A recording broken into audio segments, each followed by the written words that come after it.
Hello friends, welcome back to our new video. इस video में हम आपको दिखाने वाले हैं अपना सफर विशाखापट्टनम से अराकू वैली तक का।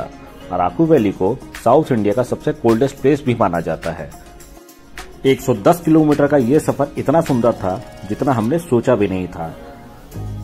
तो प्लीज आप लोग लास्ट तक इस वीडियो को बिना स्किप किए जरूर देखें। अगर आप हमारे चैनल पर नए हैं तो प्लीज इसे अभी कर लें सब्सक्राइब। तो चलिए दोस्तों, शुरू करते हैं इस शानदार सफर को।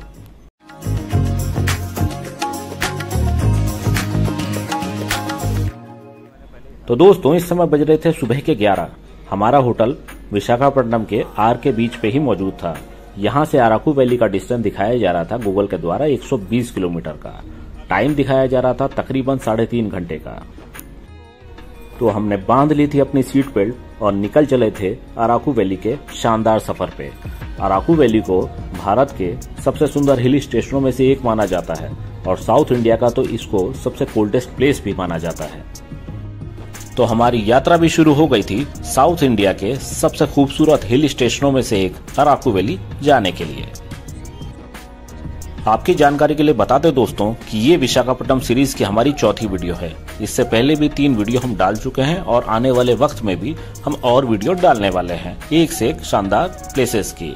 तो आप अगर हमारे चैनल पर नए हैं तो इसे प्लीज कर लें सब्सक्राइब।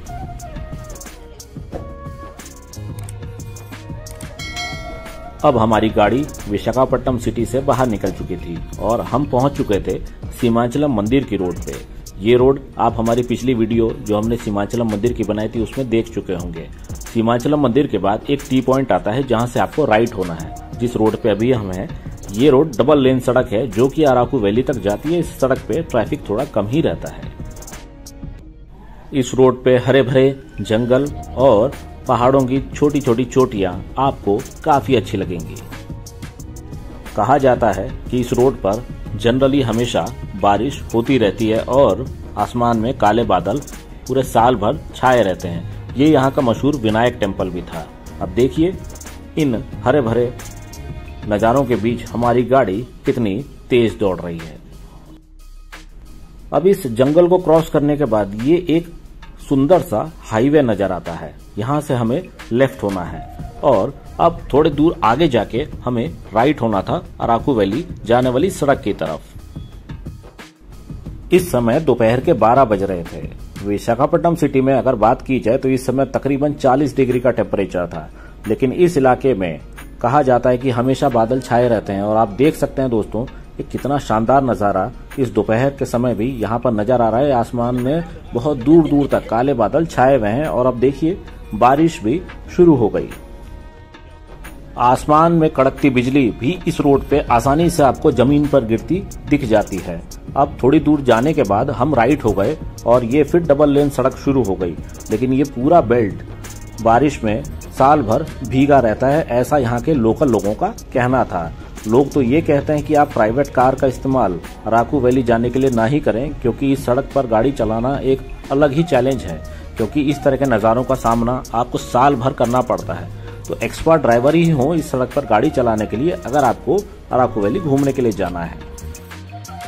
कुछ दूर जाने के बाद हमें भी अपनी गाड़ी को यहाँ पे रोकना ही पड़ा, क्योंकि इतनी तेज बारिश हो रही थी कि सामने 10 मीटर की दूरी भी देखना इम्पॉसिबल हो रहा था। तो हम भी बारिश को थोड़ा स्लो होने का इंतजार कर रहे थे और जब बारिश थोड़ी हल्की हुई तो फिर हम आगे की तरफ बढ़ने लगे, क्योंकि हमें सेम डे ही आगे से लौट के भी आना था। तो इस बात की हमें दिमाग में टेंशन थी कि क्या हम सेम डे अराकू वैली से लौट के आ पाएंगे, क्योंकि इस समय तक बज रहे थे दोपहर के 2।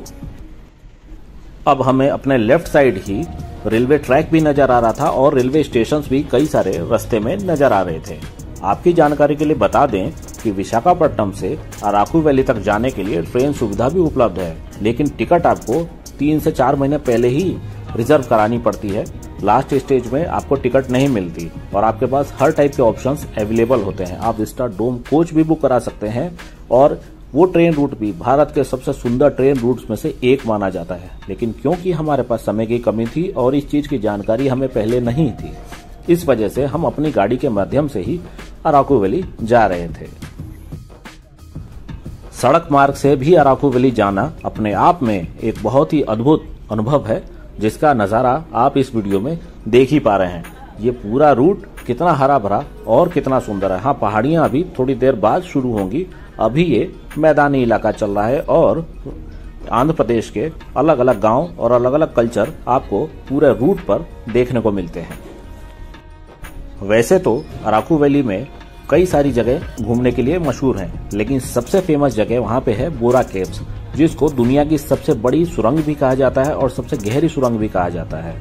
और ये पूरी सुरंग लाइमस्टोन के पत्थरों से बनी है।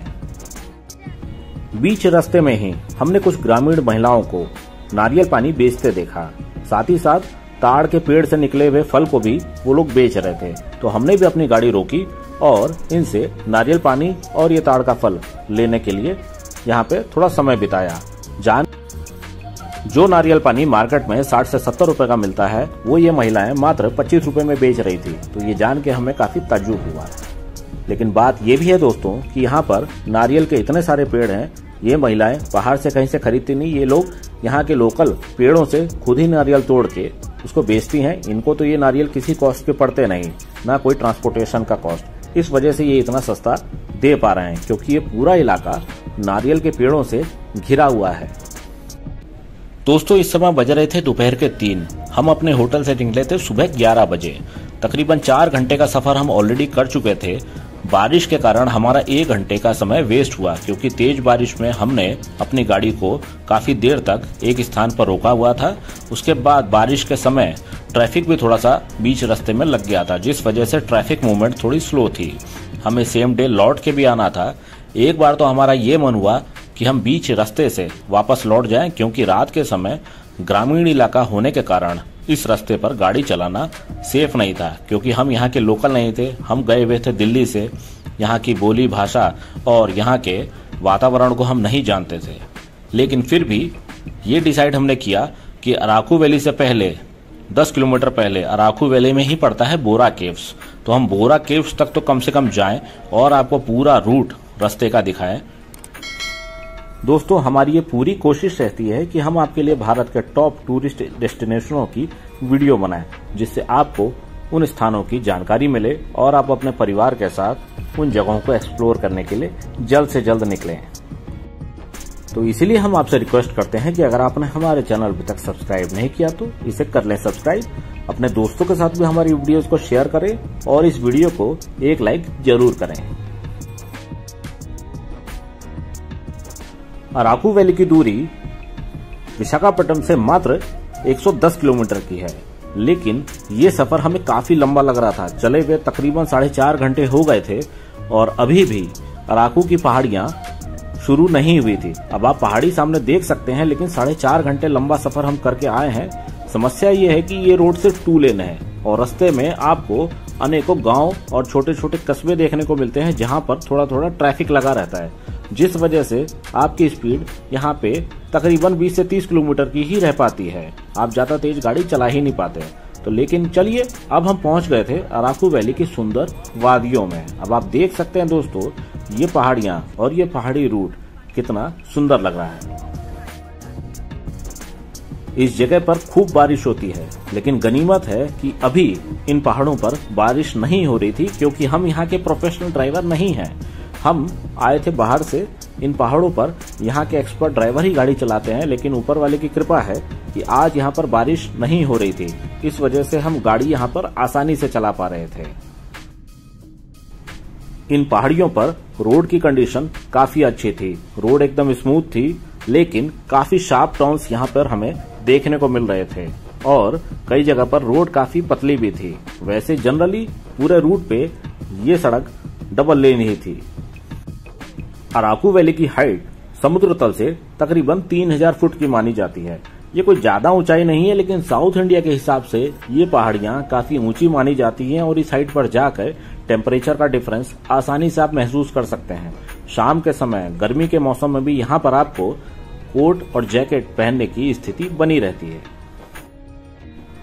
आपको इस पूरे रूट पर 3 व्हीलर या ऑटो देखने को मिल जाते हैं। आप जमीन से अराकू वैली तक 3 व्हीलर हायर करके भी आसानी से जा सकते हैं, क्योंकि यहाँ की पहाड़ियों की जो सड़क है वो स्टीप नहीं है, काफी खड़ी नहीं है। आसानी से धीरे धीरे करके इन पहाड़ों पे हाइट बढ़ती है तो इसलिए यहाँ पर 3 व्हीलर ऑटो आसानी से चल जाते हैं।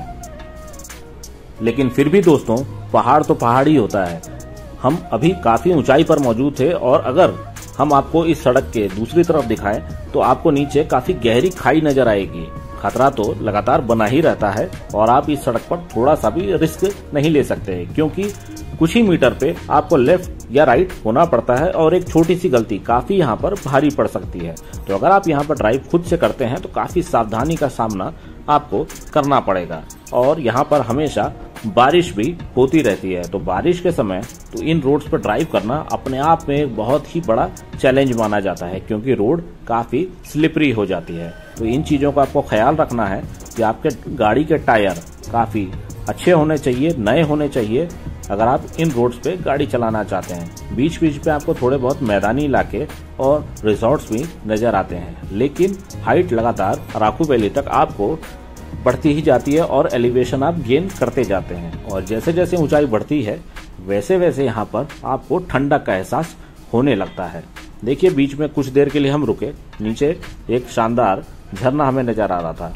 अब हम और ऊंचाई पर जाने लग रहे थे और देखिए नजारा कितना सुंदर था। बादल आसमान में छाए ही थे।